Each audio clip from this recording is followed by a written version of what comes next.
कल प्रश्न हैं, छोटे प्रश्न हैं, वो देख लिए जो आपके बोर्ड में भी आए थे। आज लघुत्रात्मक और निबंधात्मक प्रश्न देखेंगे। पहला प्रश्न है बेटा इसमें जो आपके लिए बहुत ही इंपॉर्टेंट है, एसीए चिता। देखो, एक जिसका भी ऑडियो ऑन है, ऑडियो को आप म्यूट कर दीजिए, मेरे को बार बार कहना नहीं पड़े।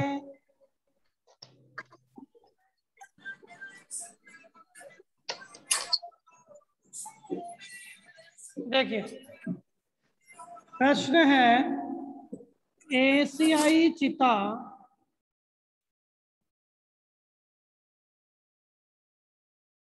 एशियाई चिता है वो एक हमारे भारत की दृष्टि से देखें तो लुप्त प्राय है। एशियाई चिता है, उसमें प्रश्न है कि उसके बारे में टिप्पणी कीजिए। तो आपकी बुक में एशियाई चिता के बारे में कहा गया है कि यह सबसे तेज दौड़ने वाला बिल्ली प्रजाति का एक प्राणी है जो स्तनधारी है और 112 किलोमीटर प्रति घंटे की चाल से दौड़ता है। कौन? चीता।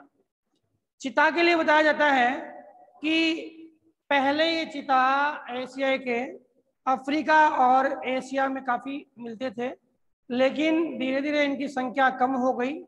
और कारण आपको बता रखा है बेटा, एशियाई चिता की संख्या कम होने का कारण है कि इनकी हड्डियों से क्या बनाई जाती है? दवाई बनाई जाती है। ये जो एशियाई चिता होते हैं उनके यहाँ से आंखों से धारियां सी होती है, आंखों से धारियां सी होती है, इनकी पहचान है। ठीक है, क्योंकि तेंदुआ और चिता है उसमें अंतर है, वो धारियों की वजह से होता है। एशिया चिता कहाँ का है? अपने एशिया और अफ्रीका का मुख्य पशु है जो क्या हो गया? विलुप्त हो गया। अब नेक्स्ट प्रश्न आता है, समझ में आ गया ना? कौन सी प्रजाति का है? बिल्ली प्रजाति का है। ठीक है ना?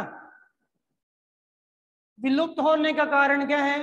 क्योंकि इसकी हड्डियों से दवाई, चमड़ा इसकी विलुप्त होने का कारण है। अगला है कि वन संसाधन जो सिकुड़े हैं उनमें कृषि का क्या प्रभाव है? कृषि का प्रभाव, वन संसाधनों के सिकुड़ने में कृषि का क्या प्रभाव है? तो हमने पढ़ा कि हमारा भारत है वो आजाद हो गया 1947 में। उसके बाद अपने राष्ट्रीय वन नीति आई 1952 में, लेकिन हम बात करें जनसंख्या बढ़ी 1951 से लेके और 1981 तक। जैसे जैसे जनसंख्या बढ़ी तो आवश्यकताएं बढ़ी, तो जो वेस्टलैंड थी या आपकी वन क्षेत्र की भूमि थी उसको हमने परिवर्तित कर लिया। किसके रूप में कर लिया बेटा? हमने कृषि क्षेत्रों के रूप में कर लिया, जिससे वन क्षेत्रों की भूमि क्या हो गई? कम हो गई। कितनी? लगभग 26,200 वर्ग किलोमीटर भूमि है वो वन क्षेत्रों से किधर चली गई? कृषि क्षेत्रों की ओर चली गई। और ये सबसे मुख्य कारण है कि वन क्षेत्रों का क्या हुआ है? विनाश हुआ है। तो प्रश्न आ जाए कि बताइए बेटा कि वन क्षेत्रों के विनाश में कृषि का क्या प्रभाव है? कृषि का फैलाव क्या वन क्षेत्रों के विनाश का मुख्य कारण बना है? तो बिल्कुल इसका कारण बना है। अगला प्रश्न है, प्रश्न लिखते जाना कि बहुउद्देशीय योजनाएं जो है, आगे हम इनके बारे में विस्तृत चर्चा करेंगे बेटा। बहुउद्देशीय योजना, बहुउद्देशीय योजना ने क्या किया है? वन क्षेत्रों के विनाश में अपनी महत्वपूर्ण भूमिका निभाई है। आप पहले तो आपके शब्द आ गया, हालांकि इनको पूरा पढ़ेंगे लेकिन जब शब्द आ गया तो इसके बारे में पढ़ना जरूरी है। क्या एक से अधिक उद्देश्यों को पूर्ण करने के लिए जो योजना बनाई जाती है वो कहलाती है बेटा बहुउद्देशीय योजना। जैसे आपके बांध बने हैं, बांधों का उद्देश्य एक से ज्यादा है। जैसे बांध से हम क्या करेंगे, जलापूर्ति करेंगे, जल विद्युत की प्राप्ति करेंगे, कृषि करेंगे, ठीक है। कृषि के लिए क्या करेंगे, सिंचाई, पेयजल। तो एक से ज्यादा उद्देश्य हो गए। तो बहुउद्देशीय परियोजना में आपके नाम आया है, बुक में जो नाम दिया है, कौन सी परियोजना, आपके गुजरात की नर्मदा परियोजना,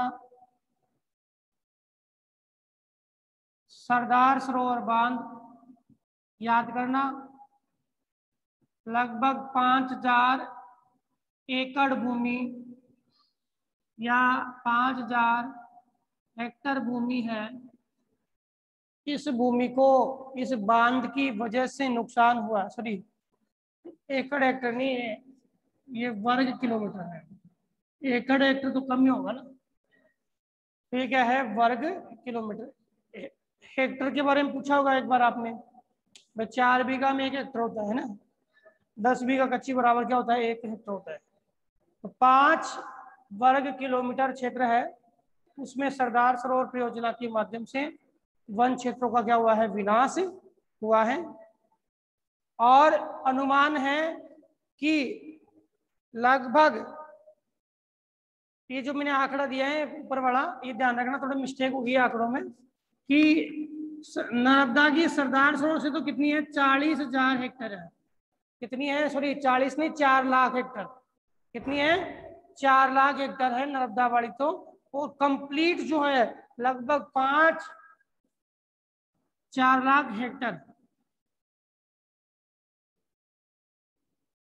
हेक्टर भूमि, ये तो इससे समाप्त हुई है। एक बार डाटा क्लियर करना बेटा, माइंड से आउट हो गया था। एक तो 4 लाख हेक्टर तो है आपकी सरदार सरोवर से, टोटल देखे तो लगभग 5000 वर्ग किलोमीटर भूमि है इससे प्रभावित हुई है, टोटल की बात करें। और सरदार सरोवर से कितनी बेटा, सरदार सरोवर से कितनी, 4 लाख हेक्टर। ठीक है, समझ में आ गया। कल हमने हिमालयन, ये क्वेश्चन समझ में आ गया कि बहुउद्देशीय परियोजनाएं हैं हमारे, जो कई जो प्लान है जिनका उद्देश्य काफी ज्यादा उद्देश्य होता है, उन प्लानों की वजह से भी वनों को क्या है, नुकसान हुआ है। हालांकि आम जनता को तो फायदा हुआ है, लेकिन आम जनता को भी इसमें, सरदार सरोवर बांध है, बड़े बड़े बांध बने हैं, तो इनमें आम जनता को भी नुकसान हुआ है। कैसे, जमीन अवाप्त हो गई, जमीनें इनकी है वो छिन गई बेटा, और इनको उनके अकॉर्डिंग आवास ही नहीं मिल पाए। बहुत सारे लोग तो बेघर हो गए, ठीक है। बहुत कुछ लोग हैं जिनको आवास मिला, अधिकांश को अभी तक भी आवास की संभावना नहीं है। तो ये हानि भी है, वनों को हानि हुई है, लोगों को हानि हुई है ना। अब बात करें हिमालयन यव की, बता दिया था, कल बताया था ना हिमालयन यव, ये प्रश्न है। अगला है प्रश्न, बहुत इंपॉर्टेंट प्रश्न है, आरबीएससी बोर्ड 2015 में आया था। प्रश्न है, वन एवं वन्य जीवों का संरक्षण क्यों आवश्यक है। 2015 में आया था, वन व वन्य जीवों का संरक्षण क्यों आवश्यक है। वन और वन्य जीवों का संरक्षण क्यों आवश्यक है, बहुत ही इंपॉर्टेंट प्रश्न है। बताइए बेटा, कोई जवाब दीजिए, बताइए भाई, कोई भी XYZ जवाब दे सकता है क्या। अरे सिंपल सा जवाब है, बताइए। बेटा वन और वन्य जीव है, ये हमारे पारिस्थितिकी संतुलन को बनाए रखते हैं। पारिस्थितिकी जो संतुलन है, पारिस्थितिकी संतुलन में, पारिस्थितिकी में क्या है बेटा, जैव व अजैव तत्व है। तो पारिस्थितिकी संतुलन हमारा बना रहेगा तो हमें उत्पाद मिलते रहेंगे। क्या, कौन से उत्पाद, कौन से उत्पाद, हमारी आवश्यकता के उत्पाद। और वन और वन्य जीव हैं, अगर हम एक स्तर तक माने, एक स्तर तक माने तो वन और वन्य जीव कैसे संसाधन भाई, नव्यकरणीय है। कभी प्रश्न आ जाए, कभी भी प्रश्न आ जाए कि वन और वन्य जीव कैसे संसाधन है, तो नव्यकरणीय है। अब आप कहोगे साहब ये तो समाप्त हो जाएंगे, लेकिन जिन संसाधनों में जनन क्षमता होती है वो संसाधन नव्यकरणीय होते हैं। मर जाएंगे लेकिन उनकी प्रजातियां चलती रहेगी, लेकिन हम बहुत ज्यादा मात्रा में उनका दोहन करेंगे तो समाप्त होंगे होंगे, लेकिन अगर लिमिटेशन में हम उनको क्या उपयोग करेंगे तो ये खाद्य श्रृंखला बनी रहेगी और इकोलॉजी सिस्टम है वो बना रहेगा और विकास होता रहेगा। तो वन और वन्य जीवों का संरक्षण इसलिए आवश्यक है, हमारी दैनिक जीवन की आवश्यकता को पूर्ति करने के लिए, पारिस्थितिकी संतुलन को बनाए रखने के लिए, और जो प्राकृतिक संसाधन है उनके विकास के लिए वन और वन्य जीवों का होना आवश्यक है। यही जल, यही खनिज, यही मृदा, यही वायु, चारों को मेंटेन करते हैं। जल, मृदा, खनिज और वायु, चारों को मेंटेन कौन करते हैं, वन और वन्य जीव। और ये चारों ही अजैविक तत्व जो है वो क्या करते हैं, हमारे जैविक तत्वों के निर्माण में सहायक होते हैं, इसलिए इनका संरक्षण बहुत ही आवश्यक है। बताओ बेटा, समझ में आ गया क्या? यस और नो जवाब दीजिए बेटा।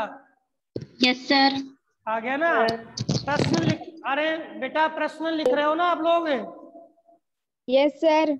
और ये जो एक आईडी है जिसमें इस प्रकार के चिन्ह कर रखे हैं, इस प्रकार के, ये आईडी बेटा कोई भी XYZ आईडी है, अगर आप नाम नहीं लिखते हो तो आपको हटा दिया जाएगा। आप खुद का नाम लिखना, ओके? ध्यान दीजिए।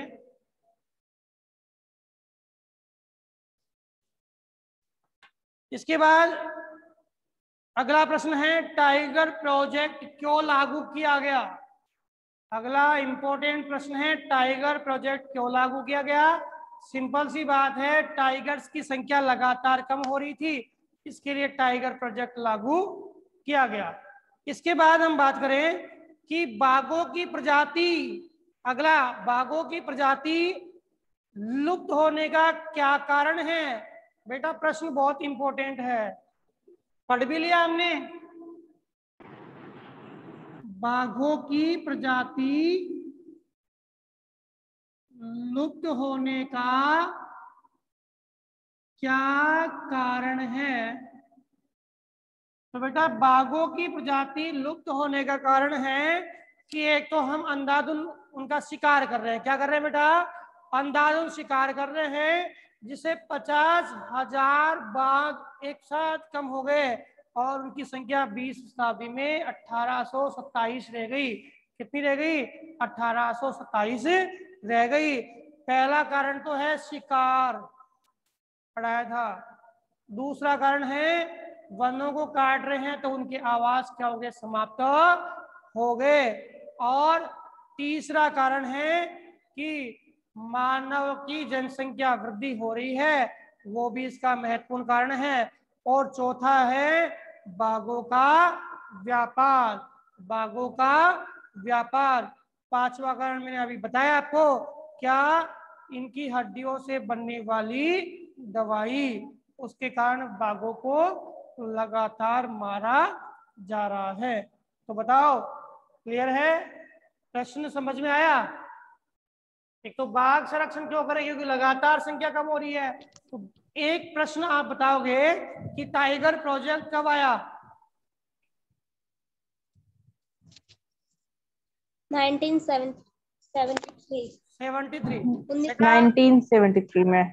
बेटा टाइगर प्रोजेक्ट जो आया था, उस टाइगर प्रोजेक्ट को सबसे पहले किस राष्ट्रीय उद्यान में शुरू किया गया? Jim Corbett. Jim Corbett. Jim Corbett. Jim Corbett. Corbett कहाँ का राष्ट्रीय उद्यान है? उत्तराखंड। उत्तराखंड। ठीक है ना। सबसे बड़ा राष्ट्रीय उद्यान? सबसे बड़ा नल्ला मलाई। हाँ, नल्ला मलाई। बेटा वो बाघ की दृष्टि से है, मैं क्षेत्रफल में पूछ रहा हूँ।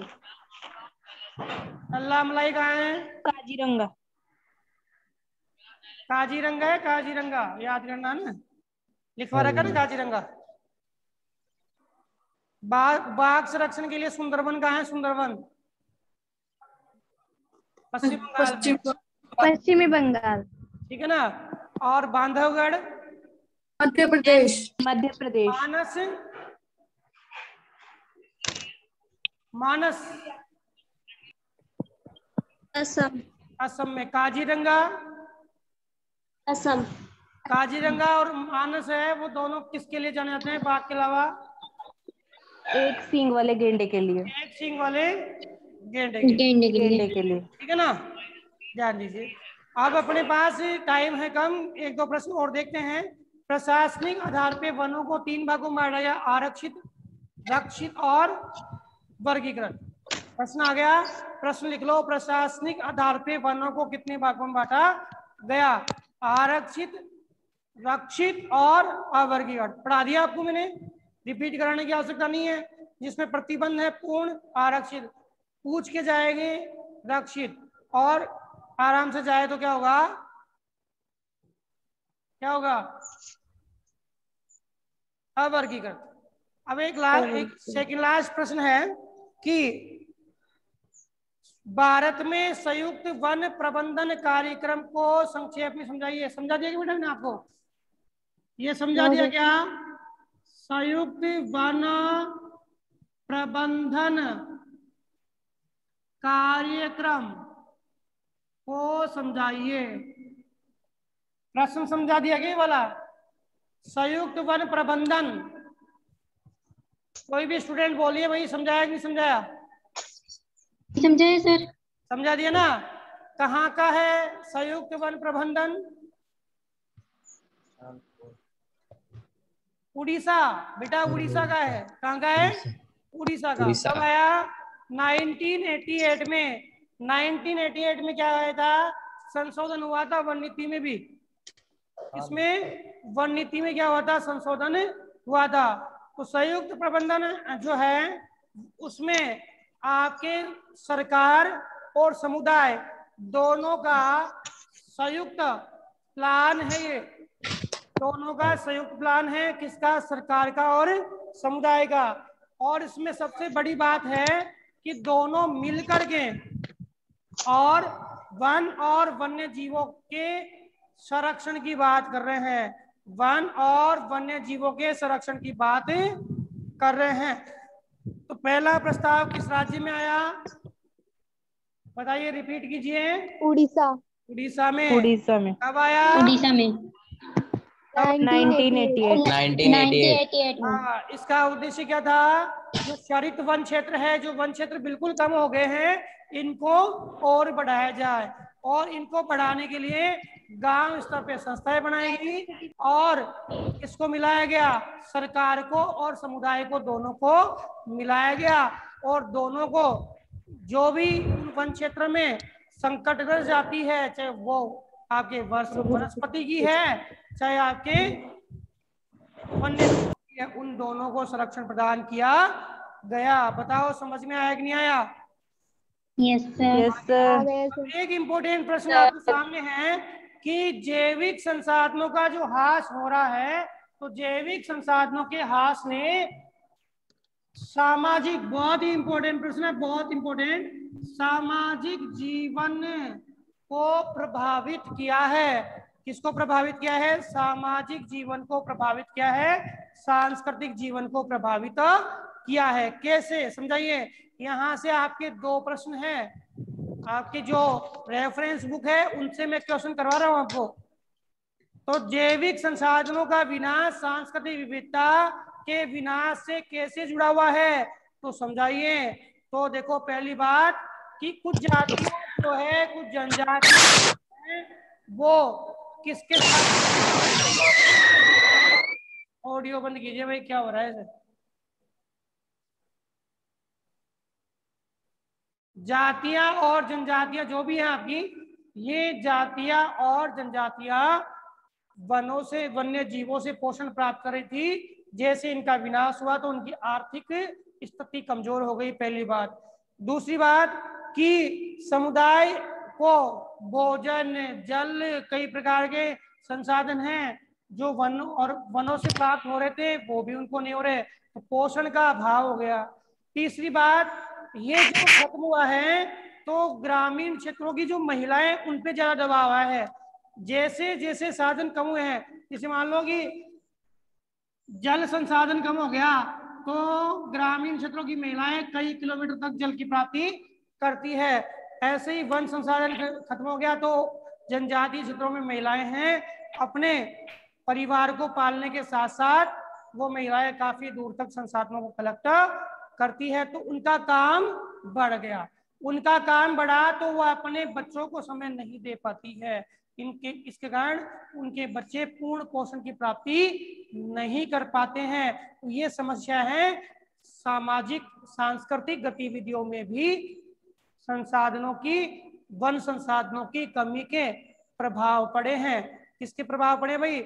वन संसाधनों की कमी के प्रभाव पड़े हैं। तो ये ध्यान रखना, बिल्कुल प्रश्न आ सकता है कि वन संसाधनों की कमी के कारण, वन संसाधनों की कमी के कारण क्या हुआ बेटा? वन संसाधनों की कमी के कारण आपकी सांस्कृतिक जीवन पे प्रभाव पड़ा है। किस पे प्रभाव पड़ा है? सांस्कृतिक जीवन पे प्रभाव पड़ा है। तो इंपॉर्टेंट प्रश्न है, आप अपने मन से लिख सकते हो कि जो वन संसाधन है समाप्त हो रहे हैं, तो जहां से लोग जो उनके स्थानीय प्रदेशों से ही संसाधनों की प्राप्ति कर लेते थे, उनको 10-20 किलोमीटर दूर से संसाधनों की प्राप्ति करनी पड़ती है, और उनके समय और उनके परिवार के पोषण दोनों में है वो एक बड़ी हानि है। तो बताओ समझ में आया क्या? क्लियर है? अभी लास्ट प्रश्न है निबंधात्मक में कि भारत सरकार द्वारा संचालित वन और वन्य जीवों के संरक्षण के लिए कौन कौन से कार्यक्रम चलाए जा रहे हैं। तो मैंने आपको सारे समझा दिए हैं। एक तो आपके कार्यक्रम चलाया जा रहा है वन्य जीव के लिए, तो कार्यक्रम चला वन्य जीव अधिनियम, कौन सा बेटा? 1972। एक तो ये कार्यक्रम चला, इसके बारे में पूरी डिटेल लिखनी है। एक कार्यक्रम चला राष्ट्रीय वन नीति, इनके बारे में मैंने समझा दिया आपको। राष्ट्रीय वन नीति सबसे पहले कब आई? स्वतंत्रता प्राप्ति से पहले तो 1855 में आई, फिर वो तो नियम था, और फिर बाद में 94 में आई, 94 के बाद 1952 में आई। ठीक है, 1952 में पहली स्वतंत्रता के बाद फिर इसमें संशोधन हुआ, इसमें संशोधन 1988 में हुआ। ठीक है, तो इसके बारे में लिखना है। इसके अलावा राष्ट्रीय उद्यान और राष्ट्रीय वन्य जीव अभ्यारण्य, ये भी सरकार के द्वारा खोले गए, ये भी इनके संरक्षण में काम कर रहे हैं। इसके अलावा विशेष प्रजातियां हैं, बताया था आपको, हांगुल को, पांडा को, हाथी को, मगरमच्छ, घड़ियाल को, इनको सबको क्या दी गई? सुरक्षा के लिए इनके लिए पॉलिसी बनाई गई, योजनाएं बनाई गई। ये भी वन और वन्य जीवों के संरक्षण में काम आ रहे हैं। तो बताओ, सारे प्रश्न जो आपके रेफरेंस बुक में है, मैंने सारे प्रश्न आपको बताए हैं। आप सभी प्रश्न हैं वो अपनी ओबीटी वाली नोटबुक में हल करेंगे। समझ में आया बेटा? समझ में आया क्या? अब हम हैं नेक्स्ट जो लेसन है हमारा, जल संसाधन। कौन सा? जल संसाधन पढ़ेंगे। कौन सा पढ़ेंगे बेटा? जल संसाधन। जल संसाधन। क्लियर है? कल हम क्या पढ़ेंगे? जल संसाधन। तो एक बार आप लेसन की रीडिंग जरूर करना, ठीक है, जिससे हमें आसानी से लेसन समझ में आ जाए। क्लियर? तो आपके 2 लेसन तो हो गए। जल संसाधन करने के बाद हम पॉलिटी पढ़ेंगे, फिर पॉलिटी या इकोनॉमिक्स में से कोई भी एक बुक ले लेंगे। ठीक है, thank you. Notes. Thank you बेटा। ये जो क्वेश्चन कर बेटा, ये क्वेश्चन है ना, ये क्वेश्चन के नोट्स नहीं भेजूंगा। बाकी जो आपके नोट्स इस लेसन के हैं, कुछ बाकी है मेरे को पता है, वो बस भेज दूंगा, आज भेज दूंगा। वो तैयार है नोट्स। ठीक है? Yes sir.